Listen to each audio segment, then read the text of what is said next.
Porque o correto não é se preparar durante a guerra.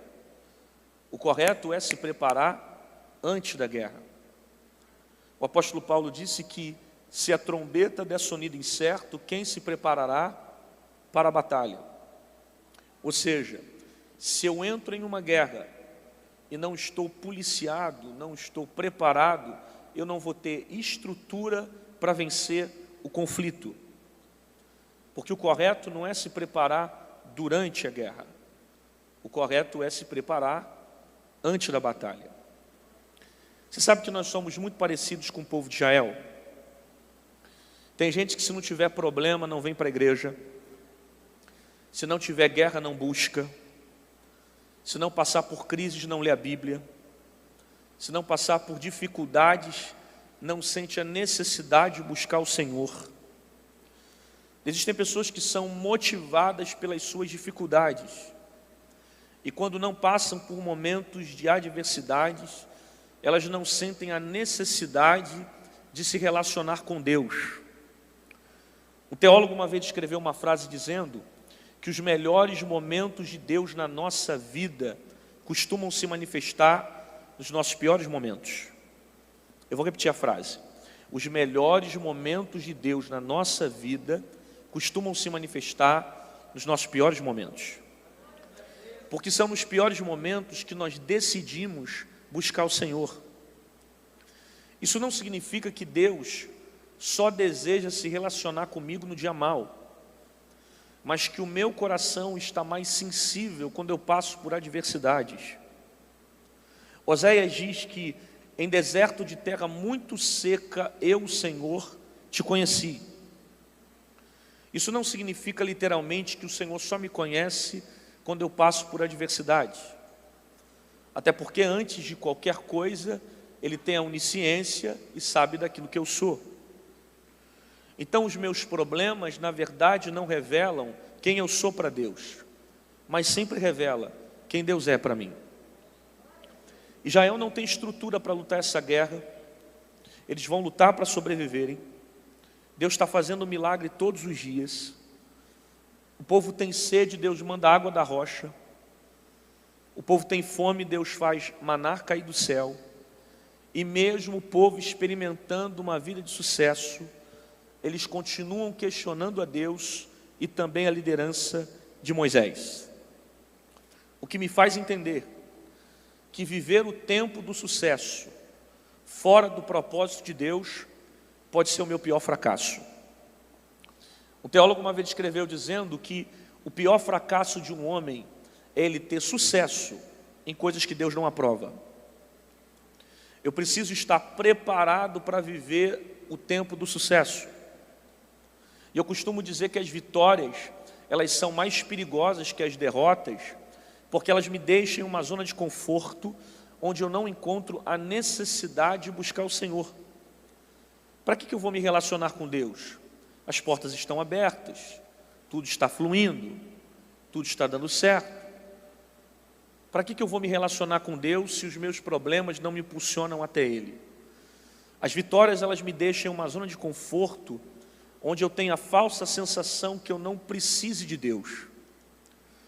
John Piper tem uma frase que eu gosto, ele diz: não são os dias maus que me impedem de orar, mas sim os dias bons. Eu vou repetir a frase. Não são os dias maus que me impedem de orar, mas sim os dias bons. É quando está tudo muito bem, que eu não encontro a necessidade de buscar o Senhor e de me relacionar com Ele, porque eu estou passando por um tempo de sucesso. E eu digo para você que as vitórias são mais perigosas que as derrotas com experiência prática pastoral, porque eu não sou só pregador. Há quase 15 anos eu pastoreio a Igreja Metodista de Bangu, no Rio de Janeiro, e eu digo para ti que dificilmente eu vi alguém se desviar por causa de um grande deserto. Existe essa probabilidade? Existe, mas ela é inferior em relação à quantidade de pessoas que se perdem quando passam por um tempo de grandeza. Porque eu já vi de gente que Deus abre a porta, ele não volta nem para agradecer ao Senhor. Ele luta pelo casamento, Deus restaura a família, ele sai da igreja. Ele vem para a campanha, faz propósito para Deus prosperar. Deus prospera a vida dele e ele esquece de fidelizar a vida dele no altar. São pessoas que não estiveram preparadas para viver o tempo da vitória. É por isso que tem gente que vai fazer 10, 20, 30, 40 conferências, 50 campanhas e não vai receber vitória. Por quê? Até você entender que você deve estar na presença de Deus, não por causa de vitória, mas por causa de Jesus. E vou dizer para você, esquece esse jargão de pregador que diz que Deus está preparando uma grande bênção para você. Está nada, irmão. Deus não está preparando nada para você. Que é isso, pastor? Deus não está preparando bênção para você. Você acha que Deus demoraria tanto tempo assim para te entregar bênção? É só você ler Gênesis capítulo 1 e 2. Em 6 dias, você vai ver que Deus criou praticamente tudo que existe na terra. Se em 6 dias, tempo do homem, Deus criou tudo que existe na terra, você acha que Ele demoraria tanto tempo para criar e preparar uma bênção para você? Deus não está preparando nada para você. Porque na verdade, tudo que Deus tem para você, já está preparado, meu filho. Já está pronto. Já é seu. Só que aí entra o questionamento.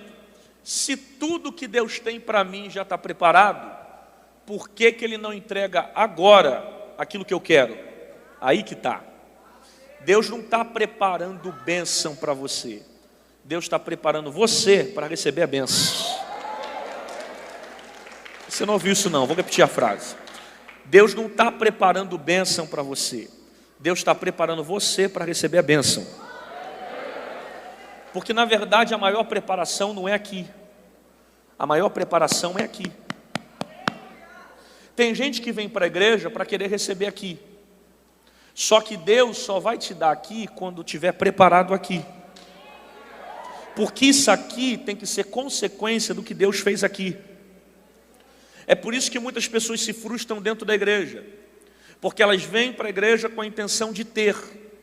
Só que a prioridade do evangelho é ter o ser. Não, isso aqui é muito forte para a tua cabeça. A prioridade do evangelho não é você ter. A prioridade do evangelho é você ser. Só luta pelo ter quem não aprendeu a ser. Porque quem é no evangelho, todas essas coisas serão acrescentadas. Isso aqui é princípio. Você só luta para ter coisas quando você não entendeu o princípio. Porque quando você vive princípio, você vive promessas. Guarde essa frase. Quem preserva princípios, vive promessas. O problema é que você está lutando por coisas que já são suas. Só que você não entendeu que a prioridade do evangelho não é te dar coisas, é transformar a sua vida. Porque é muito fácil para Deus te dar agora aquilo que você quer. Só que antes de Deus te dar aquilo que você quer, Ele vai fazer aquilo que você precisa. E digo mais, se Deus vê que aquilo que Ele vai te dar vai mudar o teu coração, Ele não te entrega. Porque a prioridade do evangelho é transformar a sua vida de dentro para fora. Ué, pastor, mas eu estou firme com Deus e ainda não tive crescimento nenhum. Você pode não estar crescendo para cima, mas tem raiz crescendo para baixo. E do que adianta você pedir tanta coisa de Deus, se você não está preparado para receber? Você precisa aprender em estar mais preocupado, em estar preparado do que ter resultados. Porque o resultado é consequência daquilo que você se prepara. Se eu pudesse aconselhar o Rodrigo Santana há 20 anos atrás, eu diria para mim mesmo, se preocupe menos com o resultado e mais com o preparo. Se prepare mais, porque uma hora as oportunidades vão começar a chegar. A questão é se você vai estar preparado para viver. Você pode não estar crescendo para cima, tem raiz crescendo para baixo. Deus está te dando estrutura para você viver um novo tempo que Ele tem preparado para você. Até porque árvore sem raiz não suporta vento. Você precisa ter estrutura para suportar o que Deus vai fazer. Como é que você quer ser dono de uma grande empresa se você não administra nem o seu quarto? Aleluia. Como é que você quer ser grande diante de muitas coisas se você não aprendeu a dominar o seu tempo? Por isso que a prioridade do Evangelho é transformar a sua vida de dentro para fora.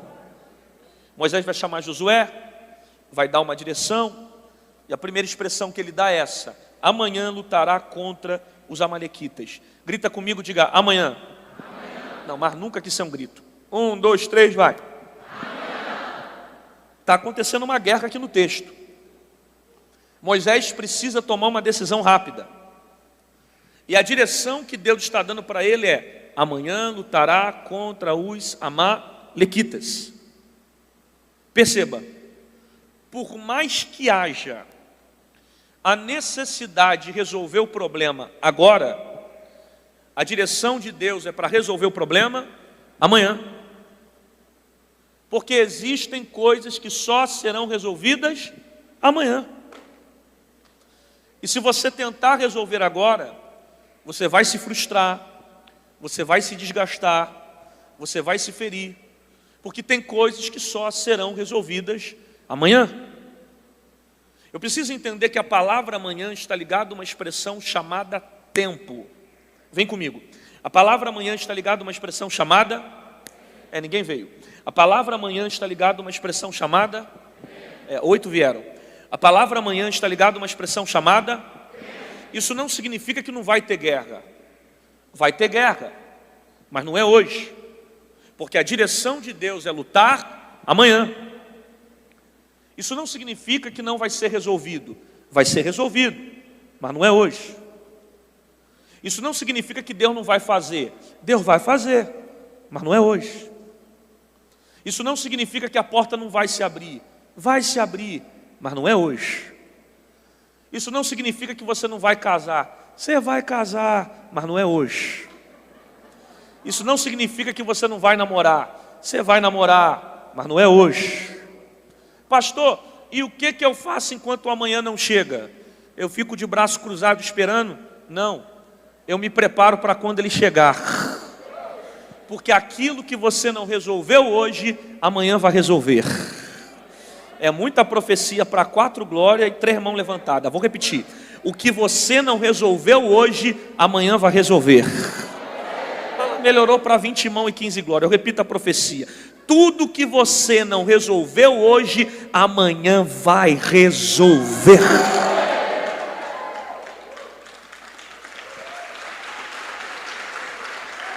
Segundo, Josué, chame homens para a batalha. Pergunte para mim, por quê?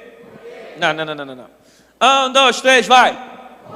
Chame homens, Josué. Por quê? Porque meninos não vencem guerras. Empresta a tua boca para Jesus e diga para pelo menos 3: meninos não vencem guerras. Meninos não vencem batalhas. Meninos não vencem guerras. Meninos não vencem batalhas. Chame homem, Josué. Por quê? Porque essa guerra aqui é para homem. Essa guerra é para quem tem responsabilidade.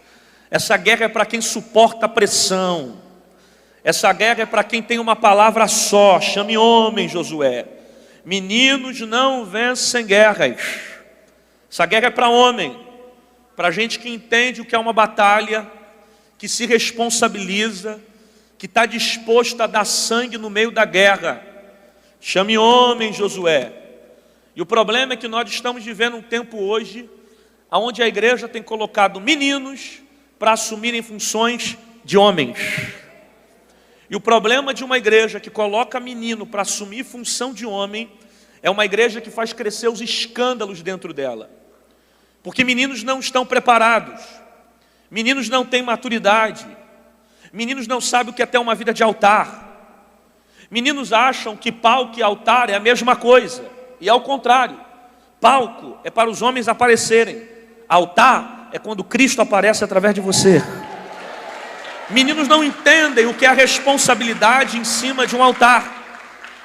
Ah, pastor, mas Davi era menino e venceu o gigante. Espera, eu não estou falando de idade, eu estou falando de maturidade. Guarda essa frase. Deus é capaz de confiar coisas grandes para meninos que são homens, mas Deus não confia para homens que são meninos. Você não ouviu essa frase não, vou repetir ela. Deus é capaz de confiar coisas grandes para meninos que são homens, mas Deus não confia para homens que são meninos. Porque não se trata de idade, mas sim de maturidade. Só que nós vivemos um tempo onde a igreja valoriza mais o talento do menino do que o caráter do homem. Eita Jesus! E o problema é que nós somos mais influenciados pelo talento do que pelos frutos. Quando na verdade Deus está pouco preocupado com a performance que eu tenho na frente dos outros. Deus está querendo saber a forma como eu me manifesto quando ninguém está me vendo. Irmão, você precisa entender o que é homem de Deus. A gente acha que homem de Deus é quem sai por aí entregando profecia. Olhe para cá. Homem de Deus não é quem entrega a profecia. Homem de Deus é quem vive profecia. Porque nem todo mundo que entrega, vive. Por isso que o homem de Deus ele é conhecido pelos seus frutos. Jesus disse que pelos frutos o conhecereis. Eu preciso entender que o dom que eu tenho, ele salva quem ouve, mas não salva quem prega. Eita Jesus, eu vou repetir isso aqui. O dom que eu tenho, ele salva quem ouve, mas não salva quem prega.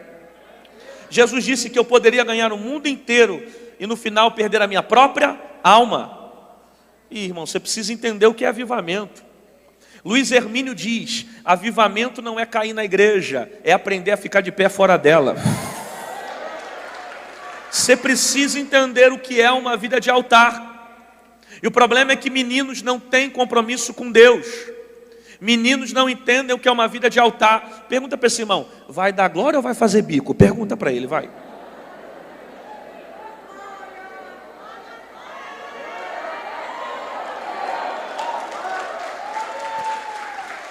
Tá ruim, mas vai ficar pior.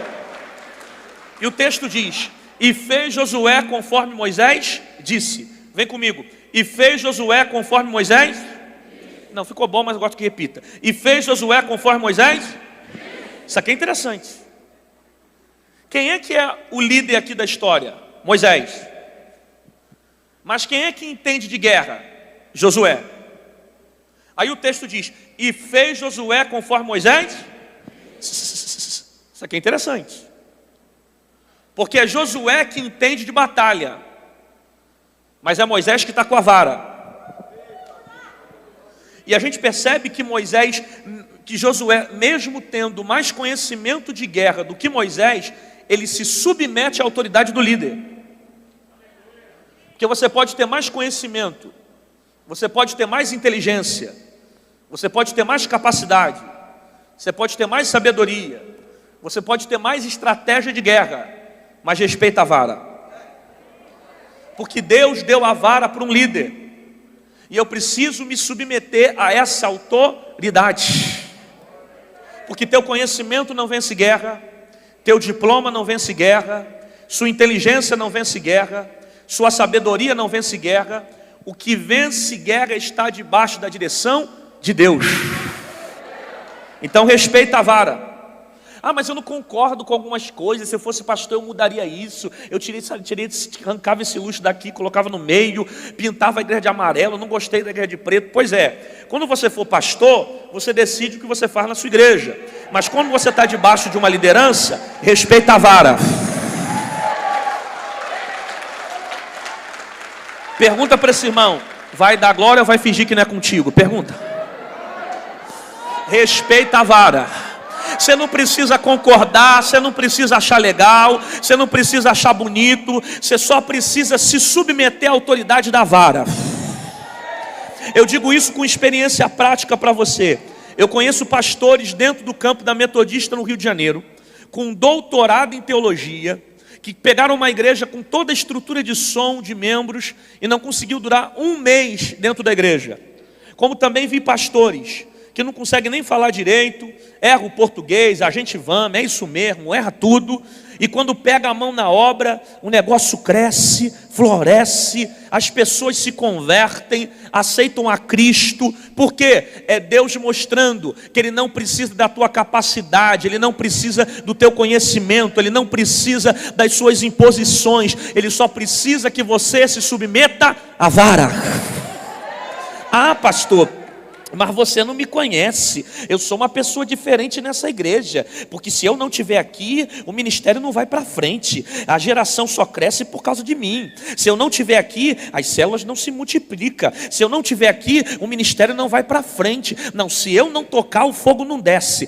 Toda a glória e toda a honra para Jesus, mas se não tiver a minha mão, a igreja não vai para frente. Ah, é assim que tu pensa? Então olha para cá, Deus levantou Moisés, Moisés se foi, Deus levantou Josué, Josué se foi, Deus levantou juízes, juízes se foram, Deus levantou reis, reis morreram, Deus levantou profetas, profetas se foram, Deus veio e levantou Jesus, Jesus veio na terra, fez 12 discípulos, os 12 vieram e fizeram mais discípulos. Nós estamos em 2021 e a igreja continua de pé.